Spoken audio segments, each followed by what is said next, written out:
Welcome back to Brawlmaster Unscripted. This is the segment where I answer an assortment of questions, be they thoughtful or stupid. Before we get started, I have a little bit of house cleaning stuff. I have about two announcements I just kind of wanted to talk about before we actually get into the questions. So the first one is that after I made that retirement announcement video, I got a couple of suggestions of expanding my social media presence a little bit, just so I can sort of, you know, maintain contact with you guys and keep in touch in that way and still post updates and thoughts about recent news. Specifically, I had some people asking if I was going to be making a Twitter account, and I gave it some consideration, and ultimately, I decided to do it. I decided you guys were right. It's a really good place to keep a presence without having to actually make videos and to still get my thoughts out on news that I actually care about. So, my first announcement here is that I have officially made a Brawlmaster 12 Twitter account. The link to it is in the description, so if you feel inclined to follow it, by all means. Um, it'll be a great way even to answer questions after the Unscripted series ends, or if you just want to chat or ask about certain things. I don't know. I'm still figuring out how Twitter works. That'll be a good place to do it. The Facebook page is also still staying open. I'm not really going to get rid of it or anything. I'm probably still going to be posting on there. I haven't really figured out what I'm going to do with it that much yet, since I pretty much only really used it to post updates about videos, but we'll see. I might make it pretty similar to my Twitter account where I just post very similar things on each of them. So yeah, the Facebook page is staying. You can still follow that one if you want. Otherwise, you can follow on Twitter. I'll probably post on Twitter a little bit more since it's just so much easier, I guess. Again, link is in the description, so if you feel like following me on Twitter, by all means. The second announcement I have is more of just a reminder that I'm only going to be doing one more installment to Brawlmaster Unscripted after this one. So it's only going to go up to 20, and because of that, if you have yet to submit a question that you want to submit, or if you haven't seen your question featured yet and you don't see it featured here, this is pretty much like your last chance, like this is last call, last warning, whatever you want to call it, to get your questions posted on that video. Remember to follow the rules and everything. But obviously, after the next part gets posted, I'm not going to be accepting questions anymore, at least for the Unscripted series. You can always, like I said before, you can always send me questions on Twitter and stuff, and I'd be happy to answer them that way. But if you want them featured in a video here for the Unscripted series, there's only going to be one more part after this. So it's kind of your last chance to do it. Alright, so with both of those things out of the way, let's get on with the questions. First question comes from Logan Bollier, or Bollier. Would you rather see a Smash 4 port for Switch or a new game in the series, but not this year? I'm really hoping Smash for Switch is going to be a new game and is not a port. I don't care if it's enhanced, if it's straight, I really just want a new game.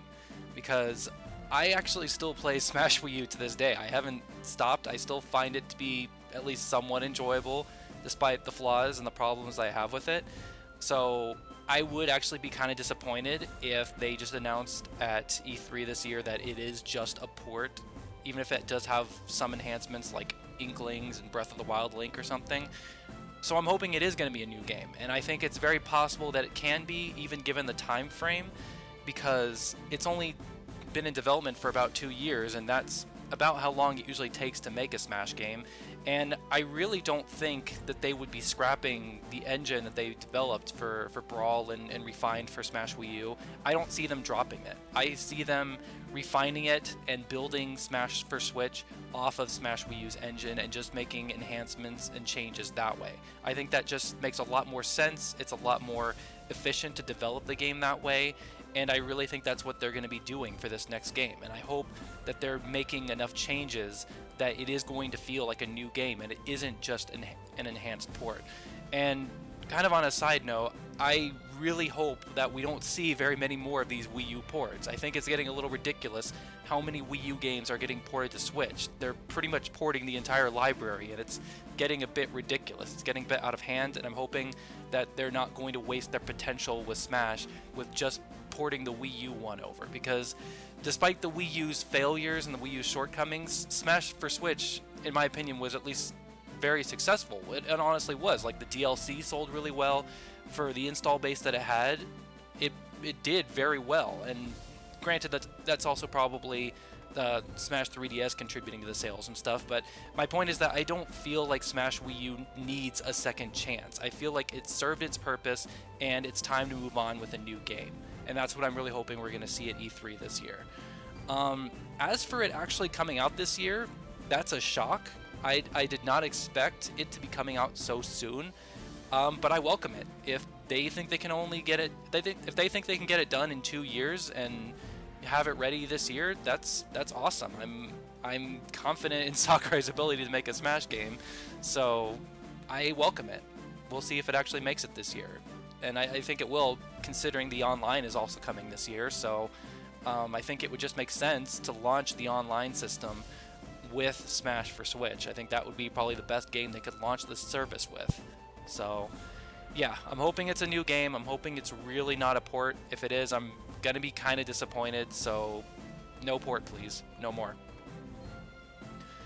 Next question comes from Joseph the Wally Robot. How would you react if the Nintendo Switch was named the Wii 3? I'd kill myself. No, but really, this is a really terrible idea. I think Nintendo would be shooting themselves in the foot again if they called it the Wii 3. There's no reason to call it the Wii 3. I think even as dense as Nintendo can be at times, even they realized that after Wii U they couldn't afford to do something that stupid. And it wouldn't make sense anyway, because the Wii U wasn't the Wii 2, so where would the 3 come from? People would be confused all over again. They would think it's the second Wii, but it would technically be the third one, and no, I think that's too stupid even for Nintendo to do. But then again, they continue to find ways to shock us with their stupidity sometimes. I don't know. Yeah, that would be a really, really fucking terrible idea, and I'm glad they aren't doing it, because it has been long since time for them to retire the Wii brand. And I'm so glad that they did, and I hope they never go back to it. I think it's time to move on and to not look back. Here's a question from Edward J.W. What would you do if you became the president of Nintendo?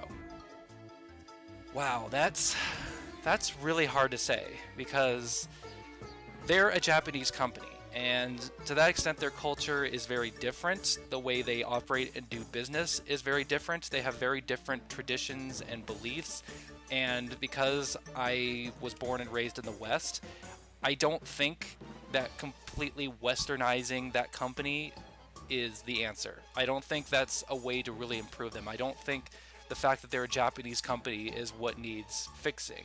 In fact, it's quite the opposite. I feel like because Nintendo is, mostly situated and operating in Japan, that's what gives them, their unique qualities and their quirks and their strengths. I think they have a lot of advantages because of their origins and because of the culture and the region in which they operate in. Now, if I were to become the president without, completely changing their culture and their operations to a Western perspective, there are probably 3 big changes that I would make. I'm going to go into them in detail, so I'm going to try to make this as straightforward to follow as possible. My first change that I would make is to implement greater emphasis on the service quality of their online offerings and features, because it's 2018. Nintendo has had 3 home consoles that have had online capabilities, and not a single one of them has been on par with what the Xbox was doing back in 2005. That's inexcusable. That's pathetic. That really needs to stop. So if I was the president, I would put more of an emphasis, more of a priority on either getting rid of peer-to-peer and putting in servers, or just improving the service quality and making it run better. If I have a good internet connection, I shouldn't be punished with tons and tons of lag just because the other person's connection is bad. So Nintendo needs to find a solution to this. This needs to be addressed. I'm no expert in this field or this regard, so I don't have any ideas for how to fix it, but it's an issue that they continue to ignore, and it really needs to be addressed because it's not acceptable anymore. They've had 3 consoles to get this right, and they haven't. I mean, even with the Switch, it's like I don't know what they're going to do with once the online features fully roll out, but the online that we've had so far really is not much better than what the Wii U was or what the Wii was. It is better to an extent, but not nearly enough. It's really not acceptable. And if they're going to be charging money for it, it needs to be like 10 times better than what it currently is if we're going to be paying money for it.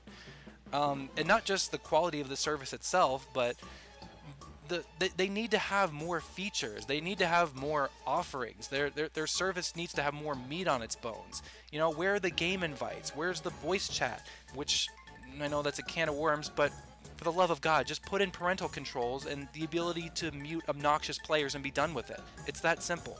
And go back to having usernames only. No more friend codes. I cannot believe they went back to friend codes after they actually got it right with the Wii U. So no more of those. We'd be getting rid of friend codes entirely and not going back to them because they're stupid. We don't need friend codes. It's ridiculous. It's tedious. And I can't believe that they thought it was a good idea to go back to friend codes. I'm actually hoping that when the Switch's Online comes out that they're going to be getting rid of them and introducing the ability to, you know, just use your usernames and to search for your friends that way, because this just isn't acceptable anymore. It really isn't. So my first change would be basically overhauling their entire approach to online and making it modern and at least up to standard. It doesn't have to be the definitive or the superior option compared to Sony and Microsoft, but just make it on par, make it competitive, make it less of a laughingstock, please. The second change that I would make is to revise their approach to how their content is featured in YouTube videos. And by that, I mean they need to just change their tune, get on board with everybody else, and just accept that when people use their content in their videos, they use footage of their games, it's free publicity. I don't see why Nintendo has to be such a stickler about this. I don't see why they have to demonetize people's videos and give them copyright strikes or what have you, or just really be, you know, the thorn in everybody's side when it comes to this. I don't see why Microsoft and Sony and all these other publishers and developers don't have a problem. They recognize that, you know, YouTubers can offer their games free promotion and free marketing in that sense, but Nintendo has to be the one that treats it like a problem. I don't know if this is just their difference in culture or what, because they're not from the West, but it needs to stop. Nintendo is not doing themselves or their consumers any favors by challenging them on this and by being combative about this. And their partnership program is absolute crap. I don't see what they're trying to accomplish with it. They're making things way harder and way more complicated than they need to be. So if I was the president of Nintendo, I would say we need to get over ourselves and we need to just look at this for what it is and recognize that this is free publicity and that people are talking about our games and showing them off because we have their best interest, because we want to promote their games and show how great they can be, and we want to, you know, support them in that regard and to spread our, you know, our fondness for the brand or what have you with other consumers and get more consumers involved. So that's not to say that Nintendo should like give up all their legal ownership and all their legal rights and stuff, but they're just making things more complicated than it needs to be. And so that's what I would want to do away with. And then the third change I would make is to stop underproducing their high demand items. I don't care if this is actually artificial scarcity or if it's not. Nintendo has been doing business in North America since the 80s, and it should have a pretty good idea by now that people in the West love its products and they want to buy them. It's everything from Amiibo to the classic systems. This underproduction and higher than anticipated demand crap really needs to stop. They need to learn to make enough for everyone if it's going to be a mass-produced item. If it's limited edition, that's another story, and that's okay for them to produce in limited quantities because they communicate it as such. But the Amiibo and the NES Classic and the SNES Classic, those weren't advertised as limited edition items. They were advertised as something that anybody should be able to walk into a store and find, and they can't. And that's an issue that Nintendo is not addressing and needs to be addressing. And I don't see why they keep doing this. They keep playing innocent and keep acting ignorant and acting like, oh, we didn't know that this was going to sell very well. Again, you've been doing business over here since the 80s. There's no excuse at this point for you to not recognize just how many consumers you have and how much consumer demand there is for your product. And on top of that, their communication with consumers about problems is terrible. They don't communicate at all. I mean, the port strikes, I know that had something to do with the amiibo problem, but even they weren't coming out and admitting that that was causing problems. They weren't telling us when certain amiibo were going to be reprinted or which ones are going to be discontinued. And then they discontinued the NES Classic out of nowhere when people were still trying to find one. And yeah, they've been fixing that a little bit, but for the love of God, why is it so hard, Nintendo, for you to just communicate with your consumers? I don't understand why that's so hard. It's like, if you want to make it limited edition and only produce so many, then make it limited edition and advertise it as such. But if you're going to be making it, mass produced, and you're going to be trying to sell as many as you can and trying to sell through your entire stock, then you need to improve your output, improve how to increase stock in each of your stores or what have you, or at least just improve your communication in that regard. So, just in summary, the 3 changes I would make are improving their online, improving their relationships with YouTube partners and YouTubers in general, and to improve their production of basically any products that aren't games. Okay, next question comes from Captain Lorraine Falcon. Who is your favorite Super Smash Bros. Character out of the 4 installments? I'd say my favorite character is probably Mario. I know that's a boring and generic answer, but it's me being honest. I've been playing him since Smash 64, and I still play him to this day. And I'm putting on my hipster glasses here for a second, but I played Mario before he was good in Smash 4. I played as him when he really wasn't that great in Brawl, just because I love him as a character, and I love how he plays in this series. I mean, he's classic, he's timeless, he's easy to pick up but difficult to master, just like the game itself, like every other character. And he's just someone that I can always rely on to feel like I'm being competitive, like I'm playing at a higher level than casual. I would love to see Mario updated to an extent in Smash Switch. I'm hoping that they're going to implement Cappy in some way, because I think that there are some cool things they can do with it, with the whole capture mechanic, without having to go overboard and completely change Mario altogether. I recognize that Flood does have some uses, but it seems a little strange that Sunshine came out so long ago and that's still being, represented in Mario's moveset when he could easily just use Cappy now. So I'm hoping he's going to get some kind of update to reflect Mario Odyssey, because I feel like that game deserves a representation. But even if it's just a small change, I love Mario the way he is right now, so that's why he's my favorite character. If I had to play a game of Smash to save my life and I had to win, I would probably pick Mario to help me do it. Now, I'm nowhere near the best player around, so there's still no guarantee I'd win based on my skill level, but if I was playing for my life, I feel like Mario would give me the best chance of success and living. Next question comes from PSB123. Do you think Mario could still receive new 2D platformers if they go about it in a new way? Like, say Mario would always be riding Yoshi and put in a new health and combat system, as well as the levels being more akin to exploration with branching paths to new secrets and multiple goals.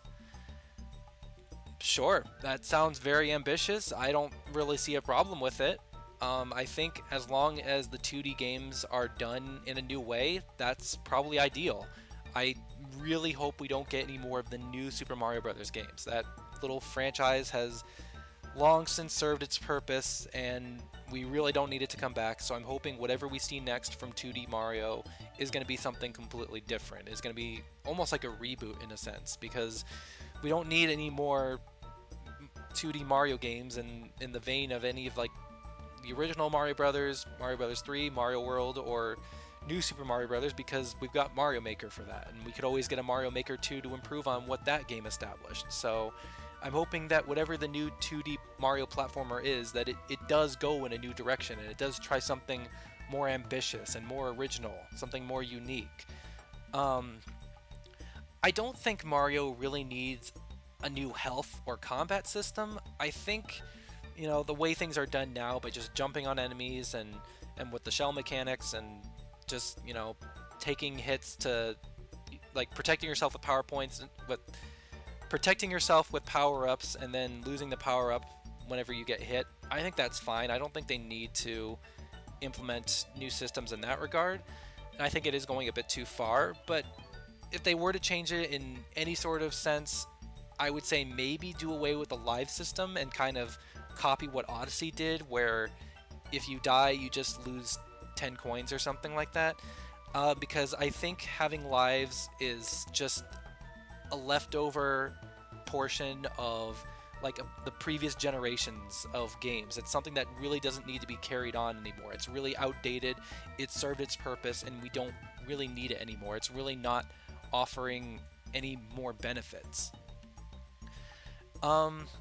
Mario riding Yoshi at all times could be interesting, but I guess it would feel more like you're just playing a Yoshi's Island game, because when Mario's riding Yoshi, you're pretty much just controlling Yoshi.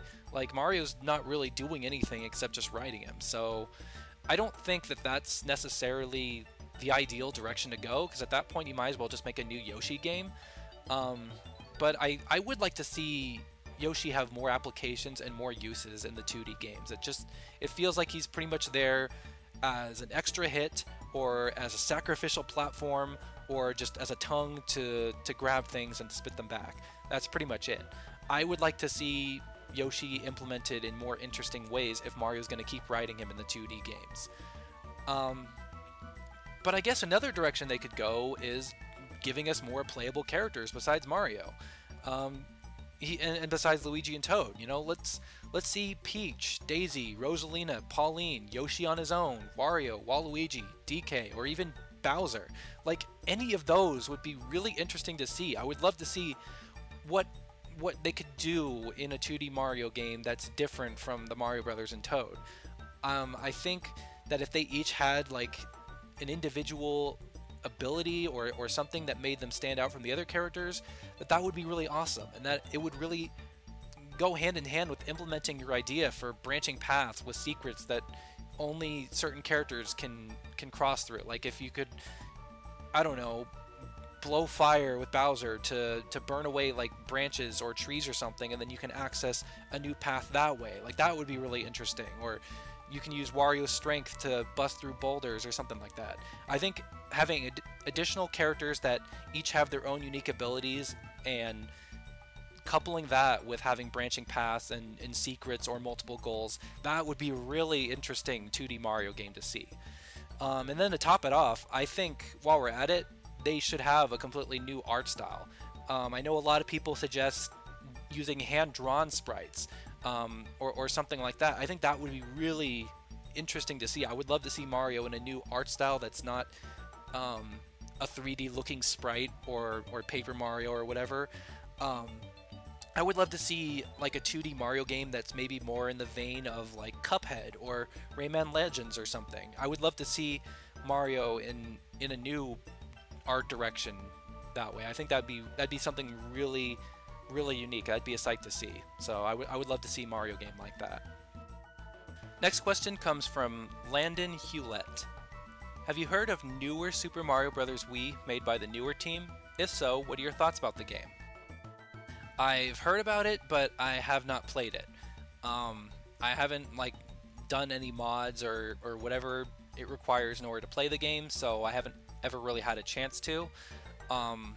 As for what I think of it, I think it's really kind of sad how much more creative these mods are than the officially licensed game itself.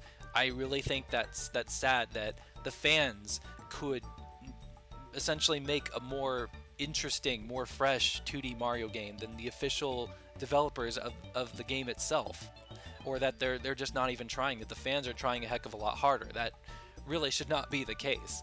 I think it just makes the vanilla game look even worse.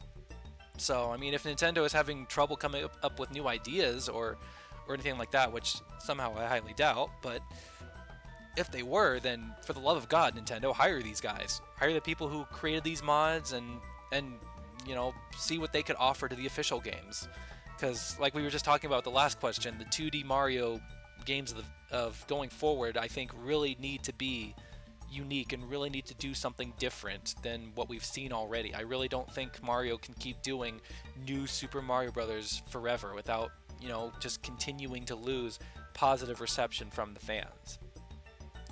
But getting back to the game itself, I don't really have any interest in playing new Super Mario Brothers right now. I've just got a lot of other games that I'm looking at and games that I'm playing, so it's not really on my radar.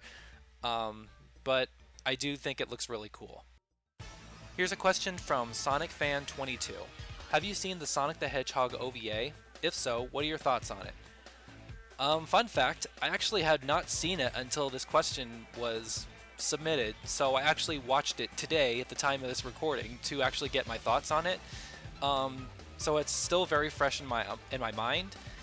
But as for what I think about it, it is very strange. It is a very strange film. The dialogue is very weird. The jokes and the sense of humor is very weird, very Japanese. The character Sarah, like the president's daughter, she is very weird, and I don't understand really anything about her. Like, why does she have that tail? She's human, but she has like a tail, and I can't tell if those are cat ears or not. Like, is she a furry or what? And she has these very serious mood swings. Like, one minute she loves playing with Robotnik and they're playing that game or whatever, and then the next that she's telling him she hates him. And then she's happy that he bought her that dress or whatever, and she's like, oh, I love it. And then he tells her that he wants her to marry him, and she's like, oh, fuck no, I'm not doing that. Like, who is this character? What is her deal? I don't understand who this Sarah is. I mean, how does she know Sonic anyway? We've never seen her before. This is like her first introduction into the Sonic franchise, lore, canon, whatever you want to call it. And yet she's like, she has this established, like, perception of Sonic, or like this established opinion of him. But I don't know. It feels so out of place. Like, how did she meet these characters? How did she develop whatever relationship she has with them? This feels like, Sonic and Elise way before Sonic 06 happened. I don't understand. And while we're at it, who is this owl guy? This little Professor Owl person? Like, is he from some Sonic game I've never heard of, or one of the Sonic cartoons? Like, I don't know who this character is, and I don't understand what purpose he serves in this movie. I'm still trying to figure this out. So, what I'm getting at here is that the movie is very strange. I walked away more confused than anything else. Maybe I was just taking it too seriously. I don't know, but it's a very different Sonic, film than I was expecting. But that's not to say that I think it's all bad. I mean, I like the animation, I like the art style, and I think the soundtrack is really good, but there's just so much about it I don't understand. I feel like there's some inside joke here that I'm not understanding, or something like that. If there's something I flat out dislike about it, it had to be the voice acting. Like, honestly, I'm not a fan of some of these voices. Like, okay, granted, most of them are okay. It's really just Sonic and Tails I have a problem with. More so Tails than Sonic. I just, like, what the fuck is that voice for Tails? I don't understand how they thought this was good for the dub. It's really not. I mean, is it just a nostalgic thing? Like, people who watched this in 1999, they love it, and because I didn't, I just don't appreciate it or something? I don't know. So overall, Sonic OVA is not bad. It really isn't. But and I mean, like, the story was fine and everything. The whole Sonic versus Metal Sonic, I get that. But it's just, there's so much I don't understand about it. Like, I don't understand the characters. I don't understand the dialogue. Why it seems so. I can't think of any way to describe it. It's very strange. It wasn't what I was expecting. So. It left me so confused that, to be honest, it's not one of my absolute favorite pieces of Sonic media, but it's decent, I guess. I don't fully understand it, if I'm being honest. Next question comes from Dark Thunder Gaming. Buy or sell Nintendo Switch or Nintendo 64? What buy or sell is that you pick which one you like more. I think it's an unfair comparison to be comparing the Nintendo Switch to the Nintendo 64 because right now the Switch is still so young. It's only been out for a year, and we obviously haven't seen the full library yet. So we don't know what games are going to come to the system. We don't know what's even going to be at E3 this year. It could be something amazing. Like, I think if Breath of the Wild and Mario Odyssey are any indication, there are a lot more stronger titles that could be released for the system that we just haven't seen yet. And if that trend continues, I think the Switch could go on to be, a much better investment over the N64. But right now, it's too early to say because we haven't seen the entire library for the Switch yet. We have seen the entire library for the N64, obviously, because that system was out many, many years ago, so its library is already complete. But if we were to be comparing the current lineup between the Switch and the N64, and we're really looking at games because that's what you really buy the system for at the end of the day, is for the games. So that's what we're looking at here.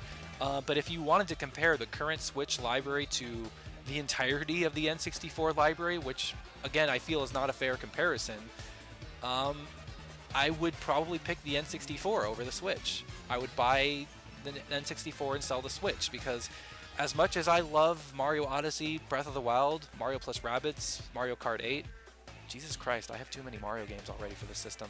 But I would choose N64 just because it has that many more titles that I constantly find myself going back to. It already has a Mario Kart, and it already has a Super Smash Brothers, which we are getting a Smash, but it's got Mario 64, it's got all these Zelda games, it's got all these different multiplayer games. It's got quite an impressive library, especially if you're playing with more than one person. So N64 right now, I feel, has a lot of value to offer, and that's not to say that the Switch doesn't have any value itself. It's just it's still very, very young, very premature. Like we haven't seen everything that the Switch has to offer yet. So I just don't think it's a very fair comparison. And if I had to choose one, I would pick the N64 just because it is already established and we do see the full picture of it. Next, we have a question from Smash Mario Pro 2000. What video game character who is very unlikely to appear would you be very excited to see in Smash Bros. One day? I feel like I have a different answer every single time somebody asks me this. So, to that extent, I guess my answer this time would be Sora from Kingdom Hearts. See, I've been playing through all of the collections on the PS4 recently because I've always really wanted to get into Kingdom Hearts, but it was always so hard because all the games were on different systems. But now there's really no excuse anymore because pretty much the entire series is on PS4, so I've been playing through all of those games in order to get ready for Kingdom Hearts 3, and because I've been playing so much of this series in one go, I would really love if Sora were to appear in Smash Brothers. I mean, there's no question that his moveset would be really unique. I know people are really tired of all these anime swordsmen, but Sora's got a freaking key, so that alone already makes him really different, and there's no question that he would fit in really well aesthetically because see Cloud and Shulk, you've already got, the anime protagonist characters in there, so he would fit right in with them. He's been in more games on Nintendo systems than Cloud. I mean, heck, Cloud has really only appeared in that Final Fantasy rhythm game that was on 3DS and Chain of Memories, which was a Kingdom Hearts game, so it's technically Sora's game, not Cloud's. And whether it's just for cross-promotion with ports of Kingdom Hearts games on the Switch, or just because Nintendo's running out of big third-party surprises to do, I would really love it if Sora made it into Smash. Now, it's probably not going to happen. I'm well aware of that. I mean, I know Disney is very notorious to work with when it comes to licensing out Kingdom Hearts stuff. I mean, it seems like it's hard enough just trying to get Kingdom Hearts characters to appear in non-Kingdom Hearts games or even get much merchandise at all for the franchise. But, deep down, I don't think I'll ever really give up hope for this, because you never know. I mean, Disney has worked with Nintendo before. See the fact that Bowser was in Wreck-It Ralph, and Nintendo was very, very particular about how they wanted Bowser represented in that. So I think that's an indication that Nintendo is very careful with character representation. That if they were given the chance to use Sora in one of their games, that they would treat him with the utmost respect, and they would be very diligent about how he's represented. That they'd want to make sure that both Disney and Square Enix would be very satisfied with it. So I think Nintendo would be able to prove to Square Enix and to Disney that if they were given the chance to handle Sora, that they would take care of him, that they would make sure that they do a good job with how he's represented, and that the fans would be happy too, because that's also really important. And actually, now that I think about it, recently, this guy HMK, I don't know how many of my followers are familiar with him. He makes a lot of Kingdom Hearts related stuff. He recently got this chance to attend that exclusive Kingdom Hearts 3 demo event that certain YouTubers got to go to, where they got to play Kingdom Hearts 3 before the public. And he posted a video recently where he did an interview with somebody. I can't remember if he was a representative from Square Enix. I think he was from Disney. And they sat down and they talk about who actually owns the rights to Sora, because this has been like a debate. There's been a lot of discussion and a lot of misconception about who actually owns the rights to Sora. So who would be the company or the person that Sakurai would need to talk to about actually getting Sora in Smash Brothers? A lot of people think that it's Square Enix because they made the characters, they made the games, but it's actually Disney who owns the rights to Kingdom Hearts. So even though like Square Enix has the right to develop the games and use the characters for those games, to appear in anything else, you actually need to approach Disney, because of all the Disney properties and stuff, in order to actually, use Sora. So that's why Sora really doesn't appear in anything outside of Kingdom Hearts games. It's because you also have to consider getting Disney's approval. But anyway, what HMK's video actually revealed is that when it comes to Disney's perspective on all of this, they feel that it's really actually up to Nomura, to Tetsuya Nomura, about how Sora is handled and how he appears in things. Like, they actually value his approval quite a lot when it comes to figuring out if Sora should appear in something. And I find that really interesting, because if Tetsuya Nomura is responsible for Cloud getting in Smash, and if he has a lot of authority, a lot more than we might have originally thought, in Sora appearing in something else, then I think that actually makes his chances of appearing in Smash really good, because I don't see why Nomura wouldn't want Sora to be in Smash Brothers. It's not like he's opposed to having any characters that he's done any work with appearing in Smash, because Cloud's already been here. So I actually get kind of excited, because I think, well, shoot, if Disney says it's up to Nomura, and Nomura has no problem with it, then hell, maybe Sora's chances of getting in Smash are a lot better than we think. But I'm not trying to get anybody's hopes up. It still is a long shot. It really is, and I recognize that completely. There's still a lot of legal territory that needs to be navigated. There still needs to be a lot of negotiation, and there needs to be a lot of communication in order to make this happen. But I think what I'm trying to say here is that HMK's video has made me more hopeful that Sora has a greater chance of appearing in Smash Brothers someday, even if it's too late for Smash Switch, which it very well might be, because I'm sure the roster was probably decided a long time ago. That's usually the first thing that they determine, is the character roster before the game even gets developed. So it might be too late for Sora to appear in Smash Switch, but maybe it's possible he will appear someday. Maybe it could be Smash, I don't know, would it be Smash 6, Smash 7? I don't know. Maybe someday we will see Sora make it into Smash Brothers in the future, and I'm really hoping so, because you really don't know. You really don't. Nobody can really say for sure.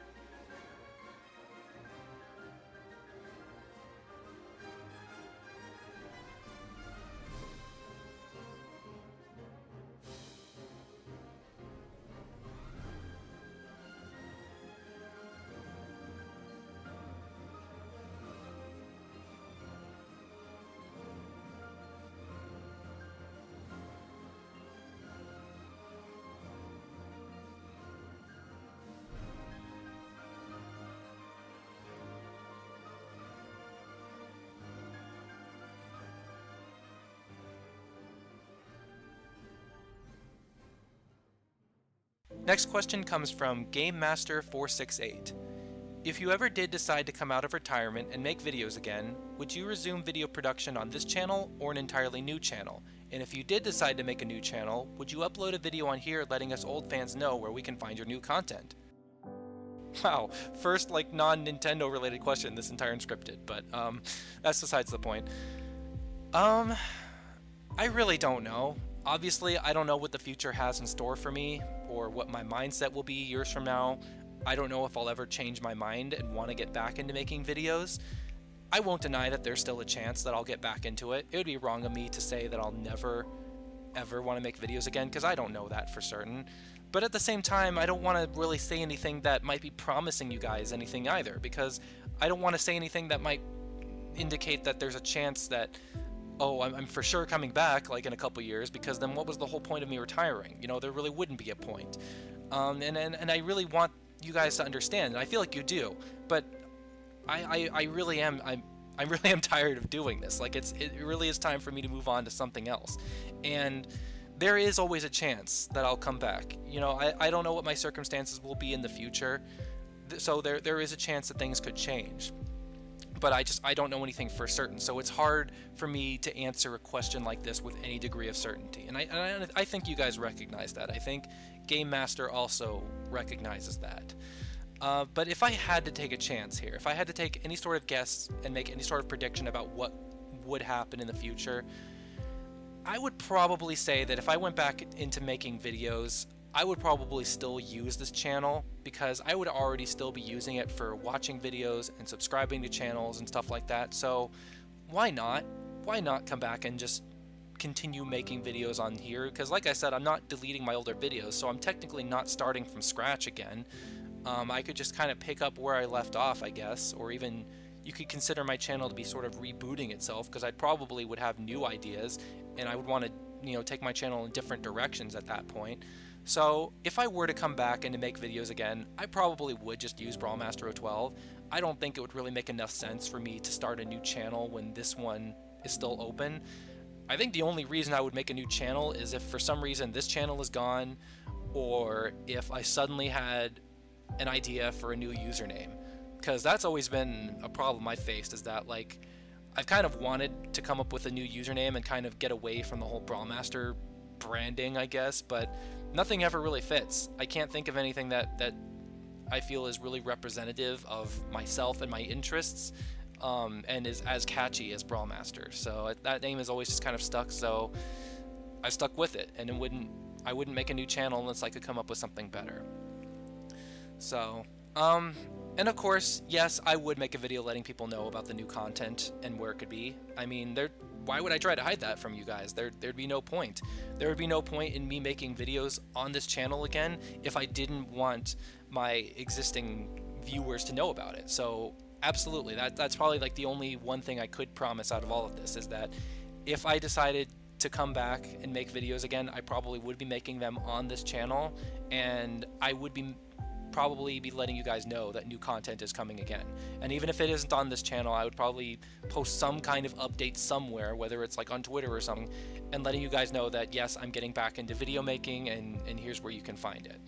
So, but again, I'm not making any promises right now. I really can't. And I mean, I haven't even officially retired yet. I'm talking about retirement. It is coming, but I'm trying to get these videos done and stuff. So it hasn't even happened yet. We're getting a little ahead of ourselves, I guess, to some extent, talking about me coming back. But once again, for the umpteenth time, you never know what's going to happen. I have no idea what's going to happen in the future. There's always a chance I could change my mind, but there's an equal chance that I could not. Next question comes from Simpsons fan 1011. What is a good way to motivate someone who wants to get back into video production that has been inactive for a long time? You're probably asking the wrong person this question, and that's even besides the fact that I'm leaving, but the fact that I've always had a problem staying motivated into making videos, so I'm probably not the best person to ask this question, but I'll give it my best shot. If you really want my perspective on it, the best kind of motivation is that you really shouldn't need motivation. I mean, you should be if you really needed to, you should ask yourself, why are you doing this? Why are you making videos? What do you want to get out of this experience? You know, is it fun? Is it work? If it's work, is this at least work that is rewarding to you and something that is sustainable and something that you want to keep doing indefinitely? And if it is, how can you make time in your schedule for it while still allowing yourself to have that work-life balance and still have that, you know, the time to step away from your work?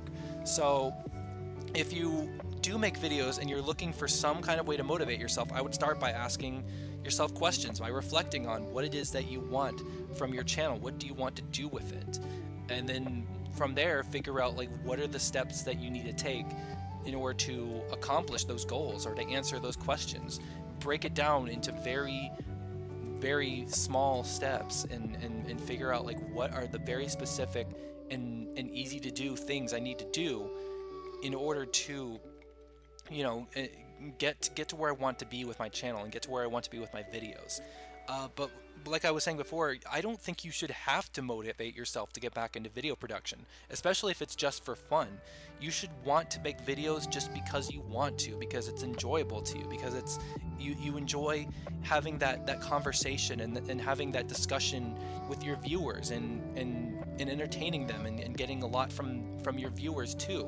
So it should already in and of itself be rewarding to you, and you shouldn't view it as something to overcome. You shouldn't view video production as something that, you know, you have to commit to and it's hard, but you do it anyway. So you should be doing it for fun, because in my opinion, if you're not doing this for fun, then what's the point? Because like I said, I don't make money off of my videos. I don't monetize them. It's YouTube was never a full-time position for me, so it was always fun. And I only have that perspective. So if you're not doing it for fun, I don't see what the point of doing it at all is. And if you're not sure about what you want to do with your channel, I say don't do it for the money. Just don't try to monetize your videos, because in my opinion, it really isn't worth it.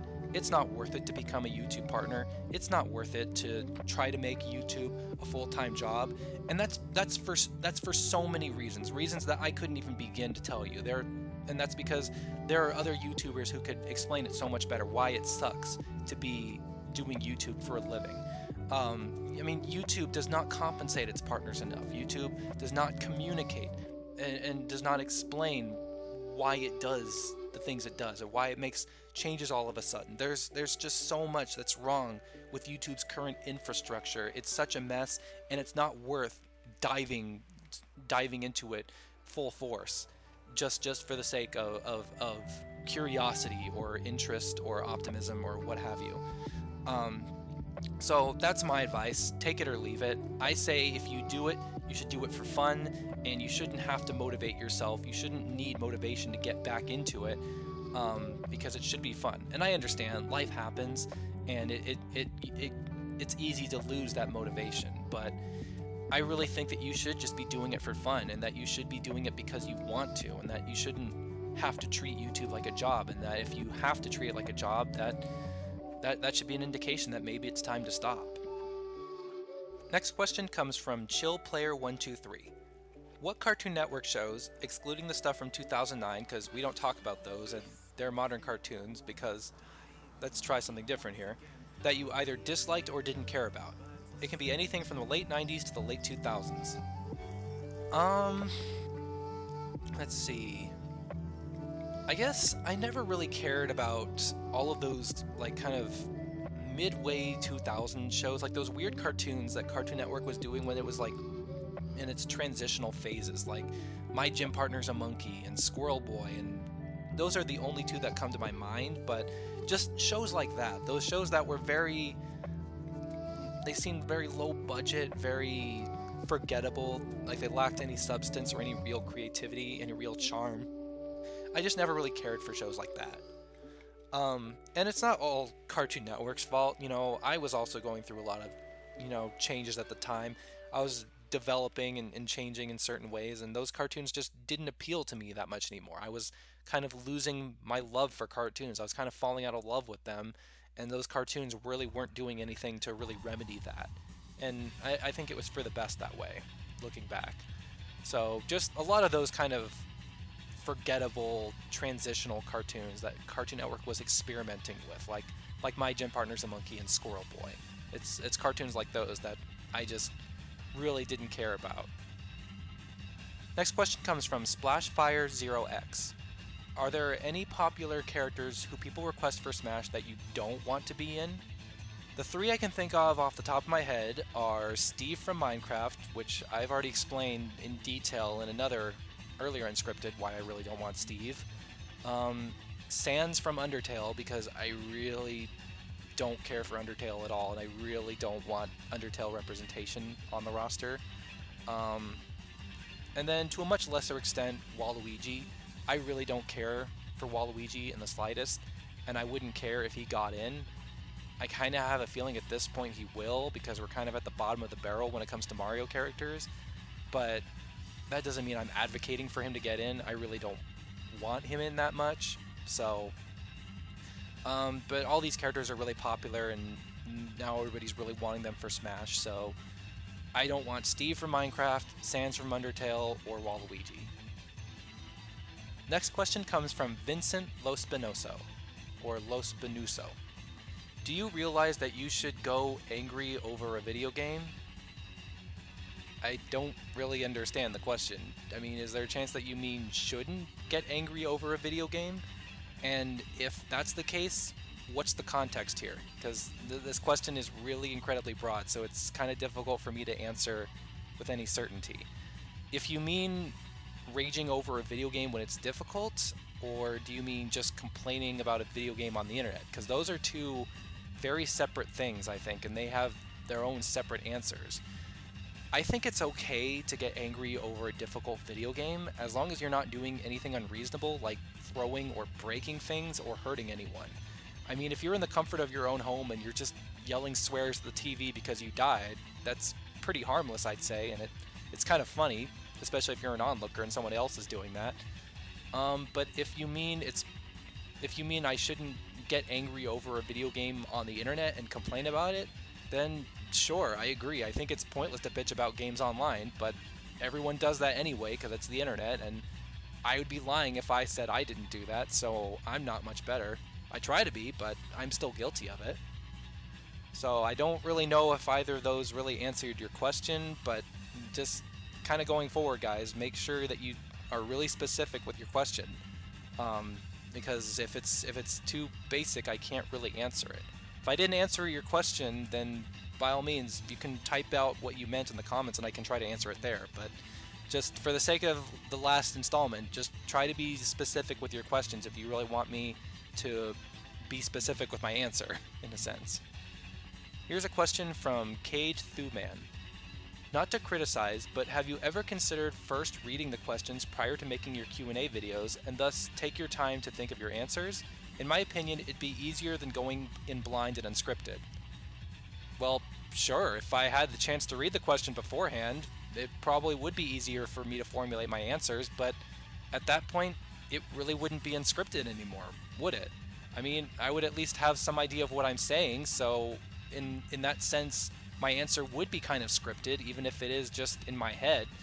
And I kind of like it better this way because I think it's more challenging. It's forcing me to come up with answers off the top of my head and to try to explain them in a cohesive manner. I feel like that can be kind of a challenge. So in a sense, it's almost like I'm doing my own form of improv with these kind of videos, and I think people appreciate that because it's very raw, it's very, you know, off the collar or whatever, and there's no bullshitting it. Like, I can't bullshit these answers because I have no prep time. I can't come up with any lies or any way to deceive you guys. All I can think of is what I'm honestly thinking when I read that question. So I think that's what made the Unscripted series so well received, I guess, and probably also has to do with the fact that people liked having their names on screen. But I think if I had taken the time to think about the questions and to come up with an answer beforehand, sure, I probably would be stumbling a lot less, and maybe it would make my answers a bit more cohesive, but it loses some of the fun of it and I wouldn't really be able to call it unscripted anymore because it really isn't unscripted. It's it is kind of scripted, and I don't think that's quite as appealing. But like I said, I think it's just more fun this way because I don't really know what I'm going to get. I mean, sure, whenever I am gathering all the questions in one place, I do look at what the questions say just so I can figure out, you know, is there a chance I could have an answer to that? But that's about it. I pretty much just paste all the questions on one document and then just read them out and then think about it in the recording. I don't really think about like what would I say. I don't write out an actual answer and then just read that, because at that point it really isn't unscripted. So that would defeat the entire purpose of it. So I don't know, maybe other people have a different perspective on this, but I just feel it's more fun this way because, you know, it gives me a chance to be more casual. It makes me feel, or it makes me come off more down to earth, and it shows that I'm not perfect, because I really am. I really am not. So, okay, and our final question for this part comes from JJ Slider. So, favorite waifu and why is it Bowser? Well, if you want to get technical about it, technically Peach is my waifu, but that doesn't mean I don't see Bowser over there being all large and handsome and sexy. I mean, have you seen him? Fuck Bowser. But also, fuck Bowser. Well, that's all I have time for this time. Thanks for watching, guys. Make sure to get the last of your questions submitted for the final unscripted part. Thanks as always for watching these. This has been Brawlmaster 012, signing off.